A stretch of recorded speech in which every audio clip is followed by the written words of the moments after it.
दूसरी और देखभाल करने वाली माँ थी जिसका नाम आरती था। उसका एक नटखट और प्यारा बेटा था, कलुआ। कलुआ अभी बहुत छोटा था और दिन में कई बार पॉटी करता था।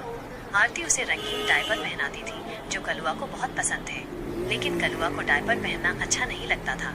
उसे लगता था कि वो बड़ा हो गया है और उसे डायपर पहनने की जरूरत नहीं है। आरती ने उसे समझाने की कोशिश की कि वो अभी छोटा है और डायपर पहनना उसके लिए जरूरी है, लेकिन कलुआ ने उसकी बात नहीं मानी और डायपर पहनने से मना कर दिया। आरती इस बात से बहुत परेशान थी। उसे समझ नहीं आ रहा था कि कलुआ को डायपर से इतनी परेशानी क्यों है। उसे लगा कि शायद कलुआ को डायपर पहनना पसंद नहीं है। असल में कलुआ की परेशानी कुछ और ही थी। वो अपनी माँ से पंखा चलाने के लिए कह रहा था क्योंकि उसे गर्मी लग रही थी।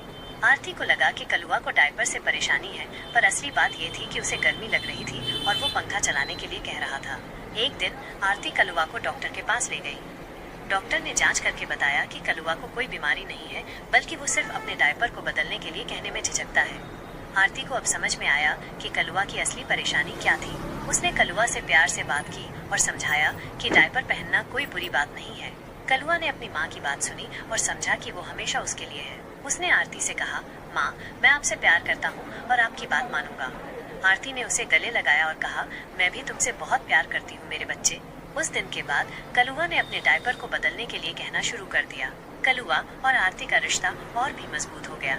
वे दोनों एक दूसरे के साथ बहुत खुश थे। आरती ने कलुआ को सिखाया कि डायपर बदलने के लिए कैसे कहना है और कलुआ ने आरती को सिखाया कि बच्चे की देखभाल कैसे करनी है। ये कहानी हमें सिखाती है कि माँ और बच्चे का रिश्ता कितना खास होता है और प्यार से हर मुश्किल का सामना किया जा सकता है।